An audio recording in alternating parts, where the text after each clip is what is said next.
nos devolvemos a Filipenses capítulo 1, 27, dice: solamente que os comprometéis como es digno del Evangelio de Cristo, para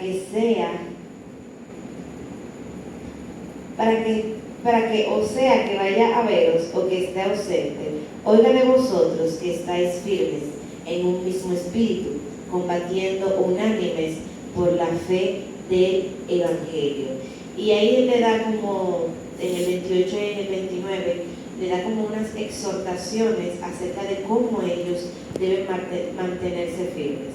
Y por eso él entra en el capítulo 2, comportando, porque en el versículo 27 tiene una conexión con el capítulo 2.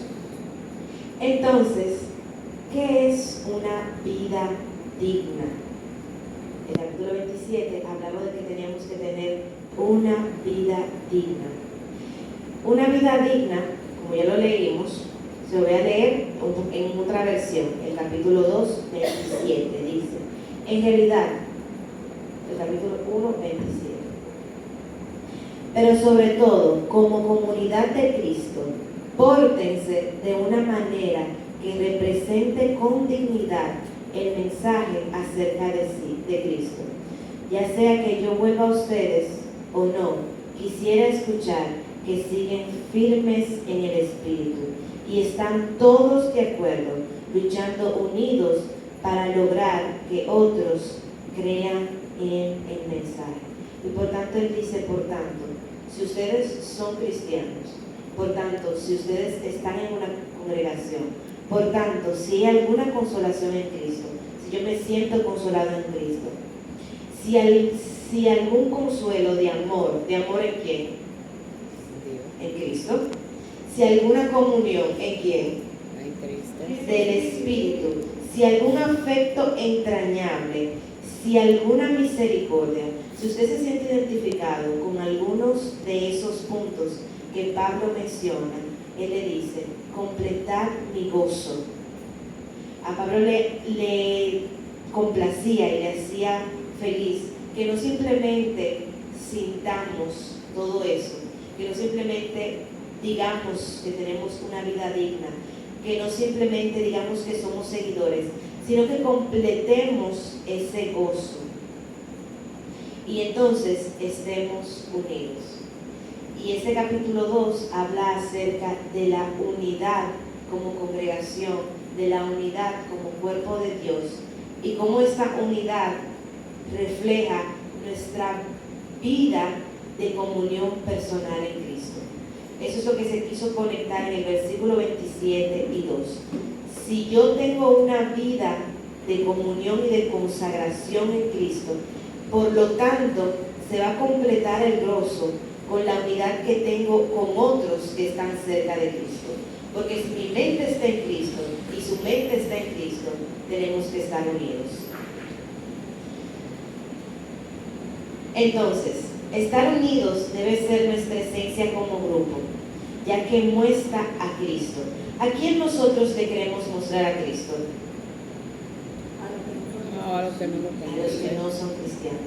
Y nuestra unidad habla acerca de Cristo, porque si Cristo es uno con el Padre, nosotros tenemos que ser uno con la congregación.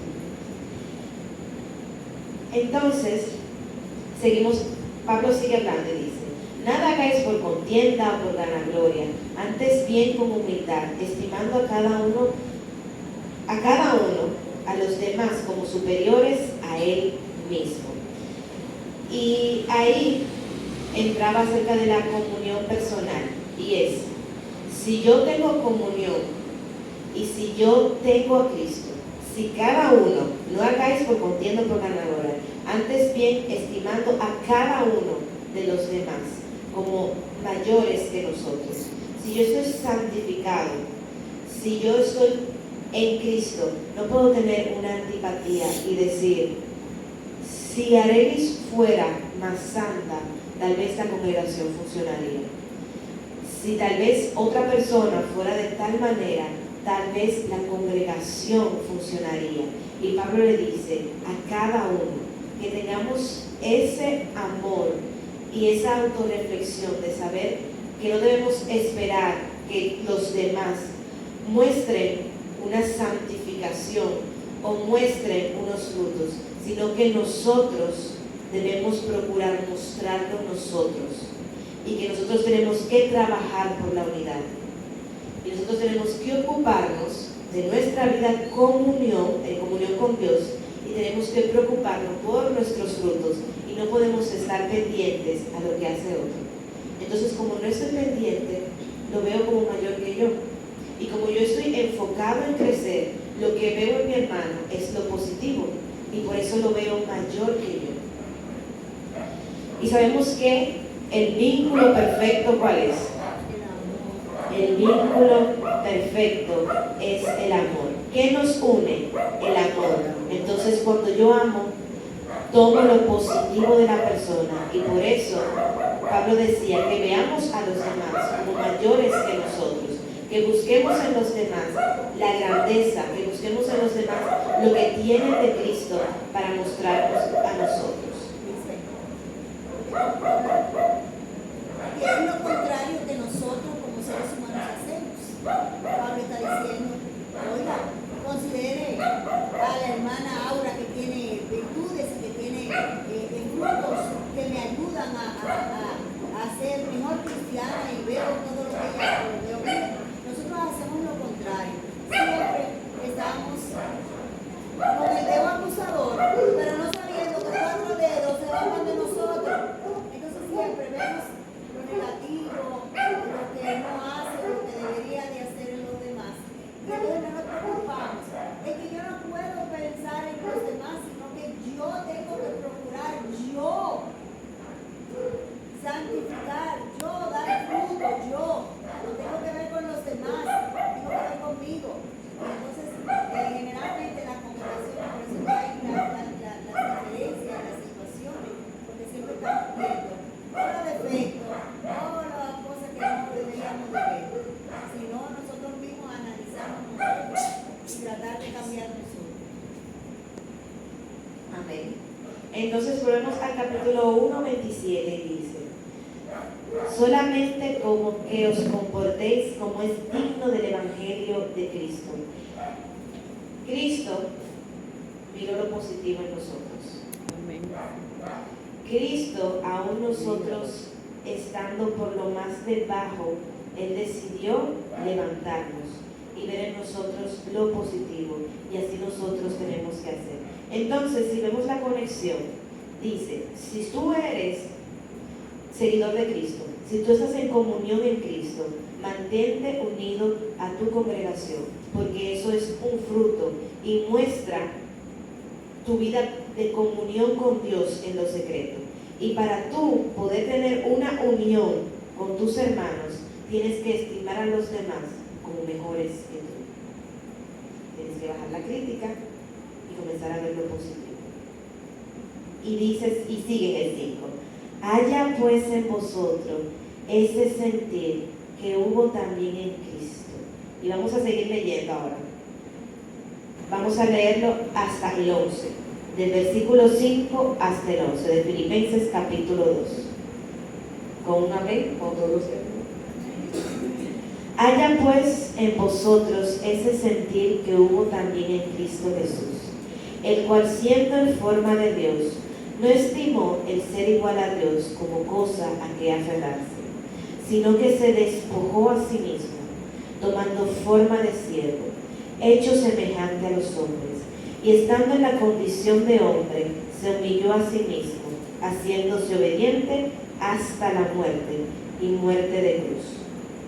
Por lo cual Dios también le exaltó hasta lo sumo, y le dio un nombre que es sobre todo nombre, para que en el nombre de Jesús se doble toda rodilla de los que están en los cielos y en la tierra y debajo de la tierra, y toda lengua confiese que Jesucristo es el Señor, para gloria de Dios Padre.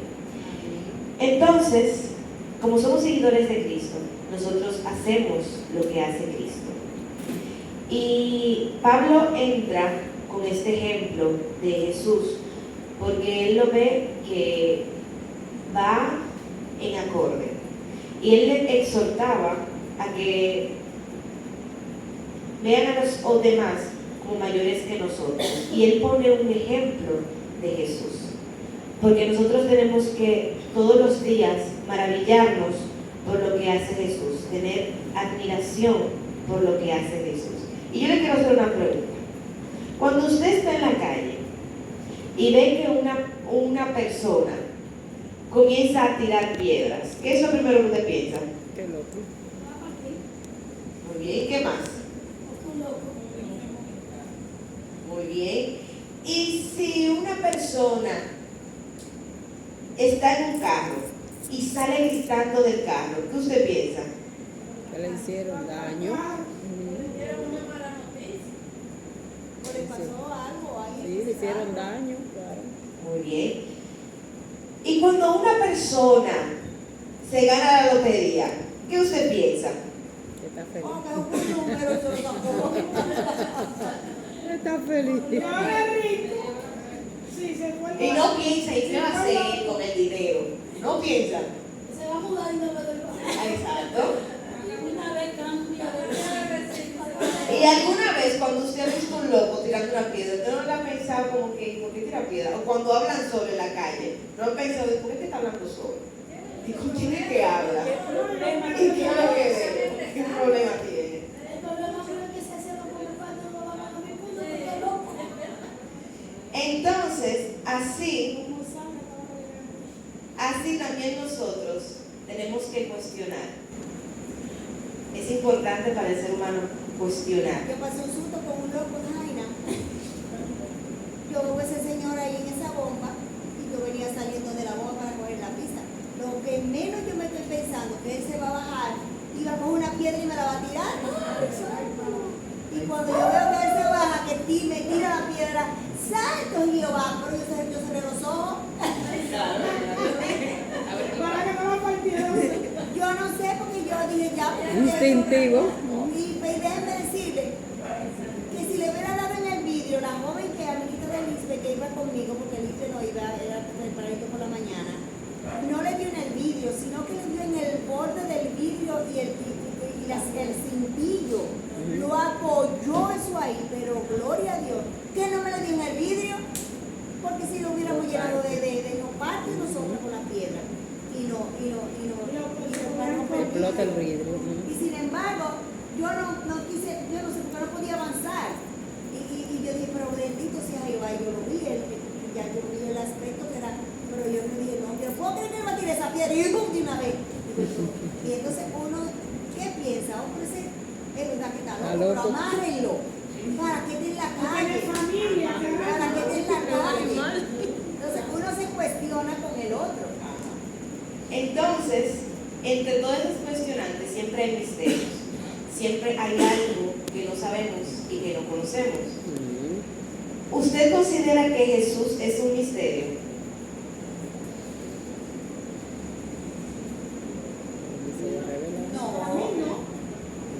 No. ¿Y para Isaías, Jesús era un misterio?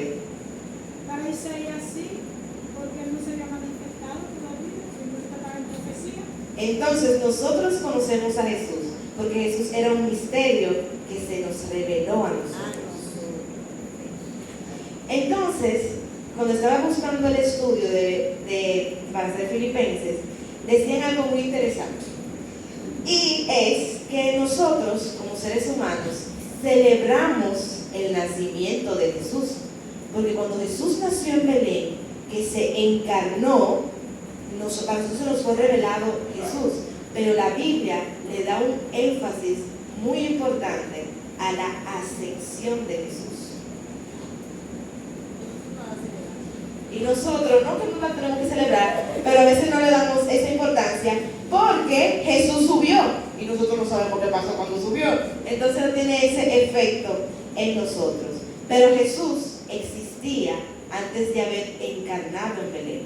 Jesús no nació en Belén, Jesús se encarnó en Belén. Él se hizo hombre en Belén. Él existía desde hace mucho tiempo.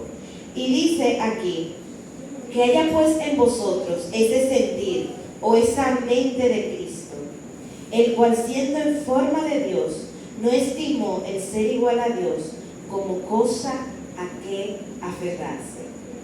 Jesucristo, para nosotros ese versículo es, sí, se hizo hombre, pero Jesucristo no sentía hambre. Jesucristo no tenía necesidad de hacer pipí. Jesucristo tenía el poder y la potestad de crear cosas con la palabra. Nosotros no podemos ni siquiera imaginarnos la gloria y el poder, la comodidad de la cual Jesús se despojó. Y a veces ni siquiera la pensamos, ¿no? Y Jesús se hizo hombre, nació y vivió entre nosotros, pero Jesús lo dejó absolutamente todo. Y no simplemente fue que lo dejó, de que el Padre le quitó su divinidad.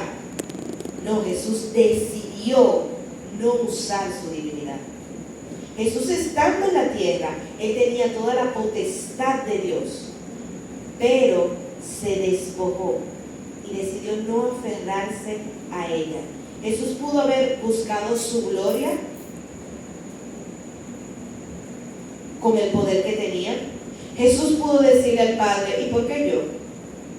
Por esa gente, por eso tan malo. Jesús pudo cuestionarlo. Jesús pudo decir, no quiero, no voy.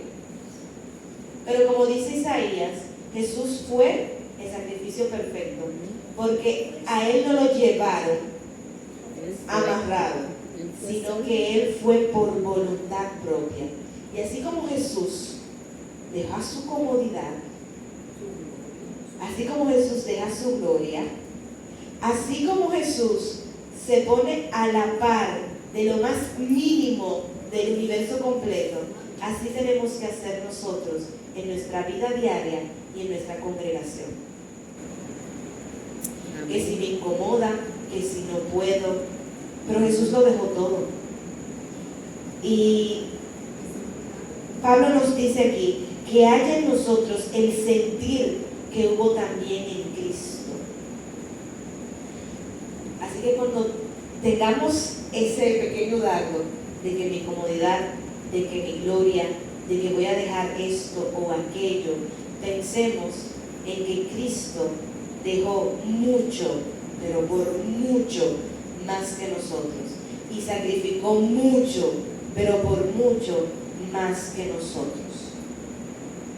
Y dice en el ser, el cual siendo en forma de Dios, no se estimó el ser igual a Dios como cosa a que aferrarse, sino que se despojó a sí mismo se despojó, tomando forma de siervo, hecho semejante a los hombres, y estando en la condición de hombre, se humilló a sí mismo, haciéndose obediente hasta la muerte y muerte de cruz. Jesús se hizo obediente. Aquí nos llama a que debemos sacrificarlo todo por la obra, y también nos llama a ser obedientes con la obra y con Dios, a ser obedientes a la voluntad de Dios. Jesús fue obediente, tan obediente que aún estando en peligro de muerte, siguió siendo obediente y siguió confiando en el Señor, el Padre. Entonces nosotros también estamos llamados a ser obedientes. ¿Qué cosas tenemos que obedecer? Y no simplemente al Padre, aquí en lo terrenal. ¿A quién tenemos que someternos? ¿A quién tenemos que ser obedientes? ¿En qué espacios tenemos que callar y ceder? Jesús se humilló, se hizo siervo, y el siervo no habla por encima de su amo. Y si nosotros consideramos a los otros mayores que nosotros, entonces nosotros tomamos más en cuenta la opinión de otros. Mientras no rompa la voluntad de Dios, lo mandamiento de Dios, entonces nosotros tenemos que tener en gran estima a los demás y obedecer aquí también. ¿A quién estamos desobedeciendo en nuestra unidad, que es la iglesia, en nuestra congregación? ¿Qué cosas de la congregación estamos desobedeciendo? ¿Qué cosas desobedecemos y rompemos unidad? Porque cuando estamos en desobediencia, rompemos esa unidad que es el vínculo perfecto, que es el amor. Porque si no obedezco, no amo. Y dice, por lo cual Dios también le exaltó hasta lo sumo y le dio un nombre que es sobre todo nombre, para que en el nombre de Jesús se doble toda rodilla de los que están en los cielos y en la tierra y debajo de la tierra, y que toda lengua confiese que Jesucristo es el Señor, para gloria de Dios Padre. Y aquí volvemos a la ascensión. Por lo cual también le exaltó. ¿De qué manera el Padre exaltó a Jesús? ¿Quién sabe? ¿De qué manera el Padre exaltó a Jesús? ¿Qué es exaltar? Engrandecer, engrandecer, ponerlo en alto. Ponerlo en alto, Ponerlo por encima. ponerlo por encima. Y cuando Jesús ascendió al cielo, ¿qué pasó con Jesús? Volvió a tomar su Volvió a tener su divinidad. divinidad, su divinidad. ¿Y qué hizo Jesús de la tierra? Subió. Se exaltó. Exaltó. La ascensión es el reflejo de la exaltación del Padre al Hijo. Sí, porque él lo dijo. Esto yo en 3 días, ¿verdad? Mira, yo pongo mi vida y vuelvo y la pongo. Entonces ahí se ve lo que tanto los profetas como él decían de que él iba a resucitar, de que él iba, ¿verdad?, a volver al Padre. Y no fue solamente una subidita de que, bueno, terminé aquí, ya subí, se acabó lo que se daba. Bueno, No. chao. Jesús duró 40 días, 40 días de preparación para lo que se iba a hacer en el cielo. Entonces, cuando Jesús fue exaltado, fue coronado como rey. Todos sabemos que Jesús es el Rey de Reyes y Señor de Señores. Entonces, hay un ejemplo aquí. ¿Por qué Jesús fue exaltado? Porque su hijo Porque se humilló. ¿Y qué dice la Biblia acerca de humillarse? El que se humilla será exaltado. Entonces la ascensión es el reflejo, es la premiación de la humillación de Cristo Jesús al Padre. La ascensión y la coronación de Cristo refleja la obediencia de Cristo hasta la muerte. Entonces, ¿qué nos quiere decir Pablo? Dándonos el ejemplo de Jesucristo. Si nosotros aquí estamos unidos, como Jesús estaba unido al Padre, si somos obedientes, si nos humillamos, entonces, ¿qué seremos? Exaltados. Exaltados. Y seremos exaltados con ese vínculo perfecto que es el amor. Gloria a Dios. Mirad cuán bueno es Habitar los hermanos juntos en armonía. Y a Dios le agrada, a Dios le complace y Dios se preocupa porque nosotros estemos unidos. ¿Por qué tenemos nosotros que estar unidos? ¿Qué beneficio nos da estar unidos? Es que la unidad es que, si puedo decirlo así, la gente dice está la fuerza, pero está la bendición. También la fuerza para, si yo tengo poca, pues entonces si me uno con la hermana Dorca, pues entonces podemos entonces avanzar más y poder. Es decir, que en la unidad está el secreto de vencer o de hacer cosas que a lo mejor una o dos no pueden hacer. Entonces la unidad nos da fuerza y nos ayuda a vencer. ¿A vencer qué? ¿Para qué necesitamos fuerza? Para vencer todos los obstáculos que se presentan.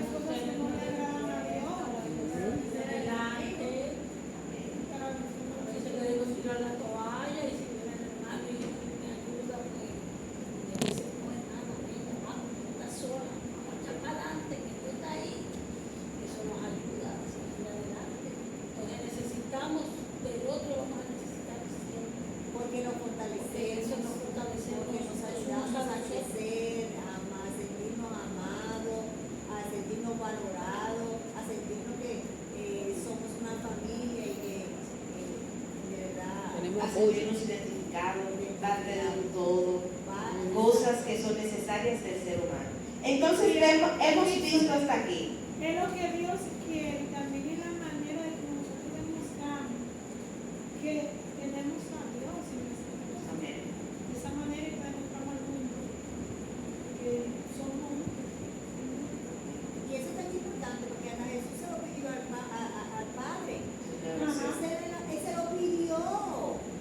Entonces, nosotros a veces no vemos la importancia que es estar unidos. Porque Jesús lo pidió.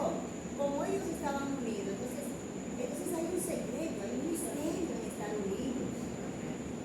Entonces, estar unido es responsabilidad del hermano o mía. Mía. Mía. ¿Y qué yo tengo que hacer para que la unidad se dé? Ser obediente. Ser obediente, ¿qué más dijimos? Ser Humillarnos. Humillarnos. Y ya no me acuerdo. Entonces, ser obedientes, humillarnos, Ver a los demás superiores. ver a los demás superiores, tomar en cuenta a los demás, ver las cosas positivas de los demás y tomar el ejemplo de Jesús, que hizo absolutamente todo eso, se humilló y obedeció. Entonces, luminares en el mundo. Por tanto, vamos a leer del 12 al 18.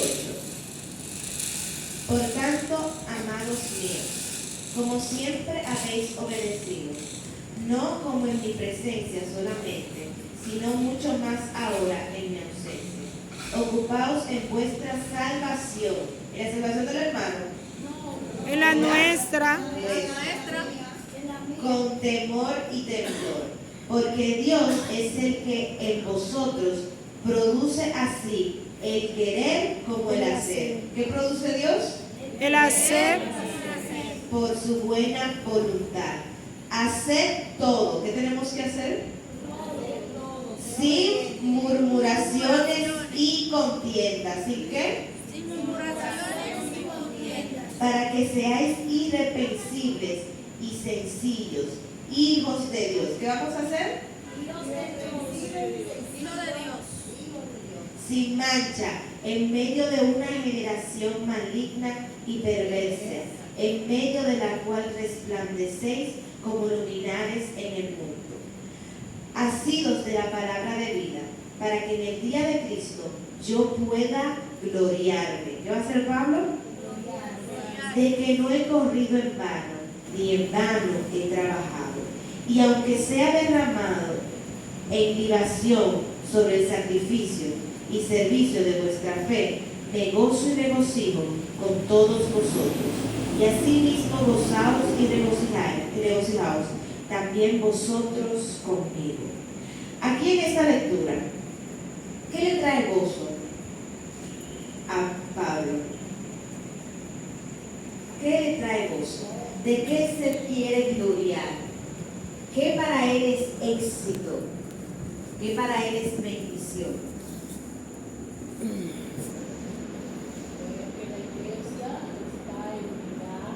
Amén. Amén.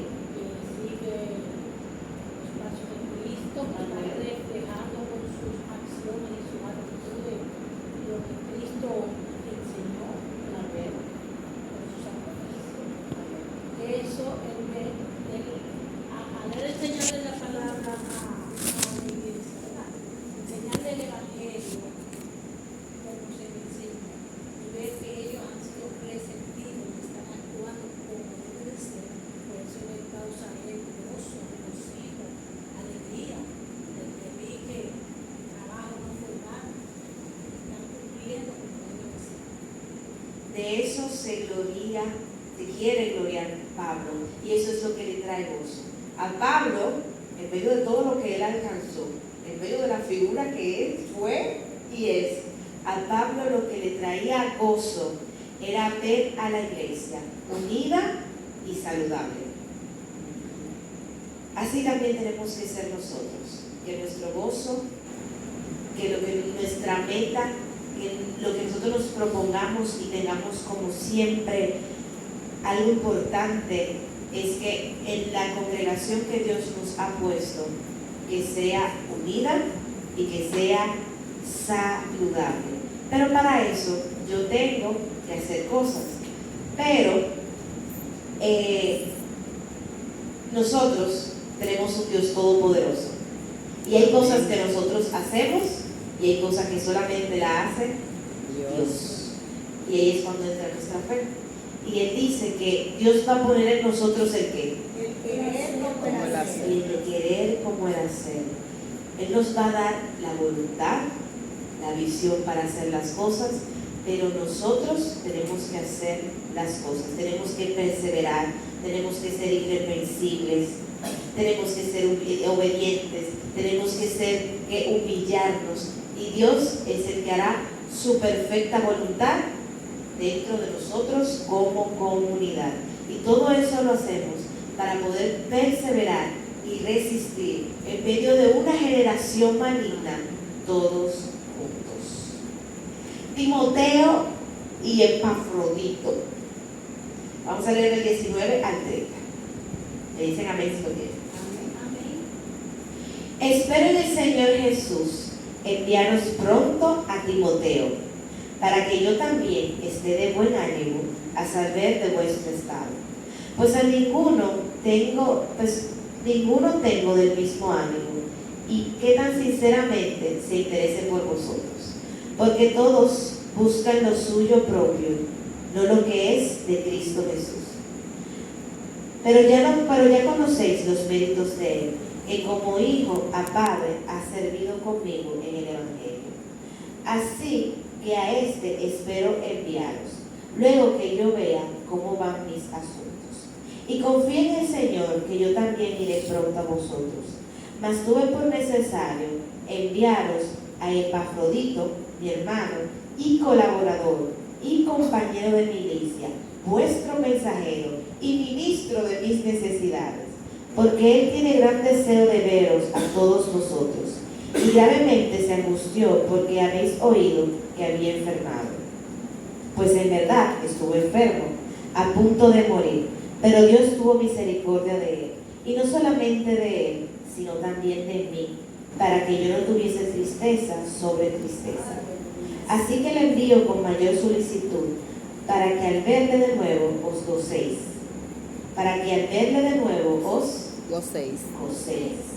Y yo esté con menos tristeza. Recibidle pues en el Señor con todo gozo, y tened en estima a los que son como Él. Porque por la obra de Cristo estuvo próximo a la muerte, exponiendo su vida para suplir lo que faltaba en vuestro servicio por mí. Aquí vemos a dos personajes. Vemos a Timoteo y vemos a Epafrodito. Vamos a resaltar en el versículo 22. Pero ya conocéis los méritos de él, que como hijo a padre ha servido conmigo en el Evangelio. Aquí se resalta la humildad de Pablo, porque Timoteo lo que estaba buscando en Pablo era ser su pupilo, era aprender. Y Pablo era más un líder y Timoteo era un aprendiz de líder. Y Pablo pudo decir: aquí tengo a Timoteo que está aprendiendo de mí, el apóstol Pablo, el mitad griego, con todos mis títulos y todas mis cosas. No, él pone a Timoteo justamente al lado de él. Dice que están los dos juntos y son como un padre y un hijo. Así tenemos nosotros que tratar a nuestros hermanos. Nuestros hermanos siempre son compañeros de hombro a hombro. Nuestros hermanos siempre están al frente de nosotros, siempre son compañeros de milicia. Y Epafrodito, si ven en el versículo 25, todos los honores que le da Pablo, tuve necesario enviar a Epafrodito, mi hermano primero, colaborador, compañero de milicia, vuestro mensajero, ministrador de mis necesidades. ¿Quién diría que Pablo, un judío a rajatabla, que llamaba a los gentiles perros, decía toda esa maravilla acerca de un gentil. Epafrodito era un gentil, era judío, que se había convertido al cristianismo y lo había dado todo por la obra. Lo había dado todo económicamente, lo había dado todo en oración y lo había dado todo en servicio. Él era el mensajero, él llevaba las cartas, él buscaba lo que Pablo necesitaba. Pablo mientras estaba preso, él era muchacho matado, por así decirlo. Y él estaba feliz de todo eso. Y Pablo reconocía esa virtud y esa gracia que Dios había puesto sobre Epafrodito, porque Pablo lo veía como un padre. Y lo menciona en su carta, porque ellos iban a ver Epafrodito. Él pudo no haber mencionado Epafrodito, y Epafrodito iba a ir a donde ellos y le iba a decir todo, pero como él tenía tanto amor por Epafrodito, él quiso exaltar a Epafrodito. Y eso tenemos que hacer nosotros con nuestros hermanos. Y nosotros también tenemos que hacer como Epafrodito en todo lo que es servicio de fuerza, servicio que tal vez nadie ve, servicio que tal vez no tiene ningún reconocimiento, servicio que pasa por alto y, ay, pero nadie vio todo lo que yo hice. Hacer ese tipo de servicio con Epafrodito y no buscar ser exaltado, sino simplemente hacerlo para la gloria y el crecimiento de la misión. Entonces, recibidle pues en el Señor con todo gozo y tened en estima a los que son como Él. Recibe a tus hermanos con gozo en el Señor. Amén. Y tenlos en estima. Recuerda que para demostrar lo que yo estoy en secreto con Dios, tengo que demostrarlo en mi unidad dentro de la iglesia. Si no construyo en unidad en mi congregación, entonces estoy fructificando en la carne y no en el espíritu. Que Dios les bendiga. Amén. Que Dios les continúe bendiciendo. Amén.